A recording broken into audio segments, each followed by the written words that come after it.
नमस्कार, मी प्रणिता बोरसे. आपण पाहत आहात TV9 मराठी. बुलेटिनच्या सुरुवातीला महत्त्वाची बातमी.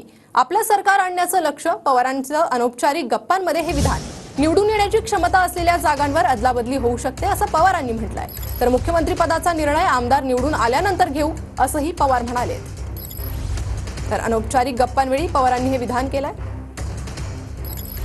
आणि अधिक अपडेट आपण घेऊयात आपले प्रतिनिधी प्रदीप कापसे यांच्याकडून. प्रदीप. पर्यंत अगदी बरोबर आहे. खरं तर आज सकाळपासून पुण्यातल्या मोदी बागेतल्या कार्यालयामध्ये राज्यभरातले पदाधिकारी जे आहेत ते शरद पवारांना भेटत आहेत. मात्र काही वेळापूर्वी शरद पवारांनी पत्रकारांशी अनौपचारिक गप्पा ज्या आहेत त्या मारल्या. गप्पांमध्ये बोलताना शरद पवार असं म्हणाले की सध्या तरी महाविकास आघाडीचं लक्ष आहे ते म्हणजे राज्यामध्ये महाविकास आघाडीचे सरकार आणणं. मात्र सध्या जो जागा वाटपाचा निर्णय आणि जी चर्चा केली जाते, निवडून येण्याची क्षमता असलेल्या पक्षाला त्या पक्षातल्या विधानसभेतली उमेदवारी जी आहे ती दिली जाईल आणि काही जागांमधल्या अदलाबदल जी आहे ती होऊ शकते. खरं तर लोकसभेमध्ये आपल्याला पाहायला मिळाले की शिवसेना विरुद्ध शिवसेना, राष्ट्रवादी विरुद्ध राष्ट्रवादी अशी थेट लढत जी आहे ती काही मतदारसंघांमध्ये पाहायला मिळाली. मात्र विधानसभेला असं चित्र नसेल. निवडून येण्याची क्षमता असलेल्या पक्षाला त्या विधानसभा मतदारसंघामध्ये उमेदवारी जी आहे ती दिली जाईल. सध्या तरी आमचं लक्ष आहे. पवारांनी अनौपचारिक गप्पांमध्ये हे विधान केले. प्रदीप, धन्यवाद या सविस्तर माहितीसाठी. तर मुख्यमंत्री पदाचा निर्णय आमदार निवडून आल्यानंतर घेऊ असं पवारांनी म्हटलंय. अनौपचारिक गप्पांमध्ये पवारांनी हे वक्तव्य केलंय. राज्यात सरकार आणणं हे आमचं लक्ष्य. ज्यांची निवडून येण्याची क्षमता आहे अशा जागा अदलाबदलीही होऊ शकतात.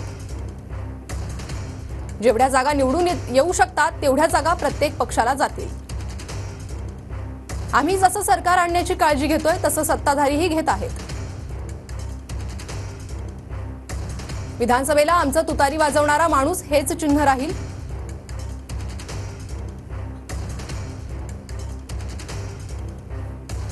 तर असं पवारांनी अनौपचारिक गप्पांमध्ये वक्तव्य केलंय.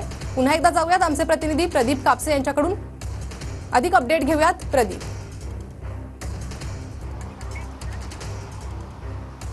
पर्यंत अगदी बरोबर आहे. खरं तर वेगवेगळ्या मुद्द्यांवरती आज शरद पवारांनी संवाद साधला. सगळ्यात महत्त्वाचं म्हणजे राज्यामध्ये जे जागा वाटपाची चर्चा केली जाते त्यावरती शरद पवारांनी महत्त्वाचं विधान केलेलं आहे. ते म्हणजे निवडून येण्याची क्षमता असलेल्या पक्षाला त्या मतदारसंघामधली उमेदवारी जी आहे ती दिली जाईल. विधानसभा निवडणुकीसाठी आमचं सरकार आणणं हे लक्ष्य असणार आहे. मात्र मुख्यमंत्री पदाबाबतचा निर्णय जो आहे तो अजूनही महाविकास आघाडीमध्ये झालेला नाही. सुरुवातीला सरकार आणलं जाईल त्यावेळेस खरं तर मुख्यमंत्री पदाचा निर्णय जो आहे तो घेतला जाईल. मात्र आमचं सुरुवातीला लक्ष आहे ते म्हणजे जास्तीत जास्त आमदार निवडून आणणं. त्यासाठी आणि महाविकास आघाडीचे प्रयत्न जे आहेत ते सुरू आहेत. मात्र खाजगीमध्ये जी माहिती मिळते ती म्हणजे अजित पवार गटामधले काही आमदार जे आहेत ते सुद्धा शरद पवारांना भेटल्याची माहिती आहे. काही आमदारांनी आपली खाजगी खंत जी आहे ती सुद्धा शरद पवारांकडे बोलून व्यक्त केलेली आहे. मात्र या संदर्भातला निर्णय जो आहे तो अजूनही पक्षामध्ये झालेला नाहीये. पक्षातले वेगवेगळे नेते जे आहेत या संदर्भातला निर्णय घेतील. मात्र राज्यामध्ये विधानसभेची तयारी जी आहे ती आम्ही करतोय. ठिकठिकाणी आम्हाला तरुणांचा प्रतिसाद जो आहे तो सुद्धा मोठ्या प्रमाणावरती भेटतोय. त्यामुळे लोकांच्या प्रतिक्रिया पाहता राज्यामध्ये महाविकास आघाडीचं सरकार येईल अशा पद्धतीची शाश्वती खरं तर प्रत्येक नेत्याला वाटतेय. मात्र खाजगीमध्ये नेते सांगतायत की राज्यातल्या प्रत्येक विधानसभा मतदारसंघामध्ये आघाडीचं वातावरण जे आहे ते चांगलं आहे. तरुणांचा प्रतिसाद जो आहे तो मोठ्या प्रमाणावरती भेटतोय. त्यामुळे आमचं प्रथम लक्ष असणार आहे ते म्हणजे सरकारनं त्यानंतर मुख्यमंत्री पदाचा निर्णय जो आहे तो घोषित केला जाईल. मात्र इलेक्टिव्ह मेरिटनुसारच महाविकास आघाडीमधलं जागा सरकारनं हेच आपलं लक्ष असल्याचं शरद पवार यांनी म्हटलंय. प्रदीप, धन्यवाद या सविस्तर माहितीसाठी.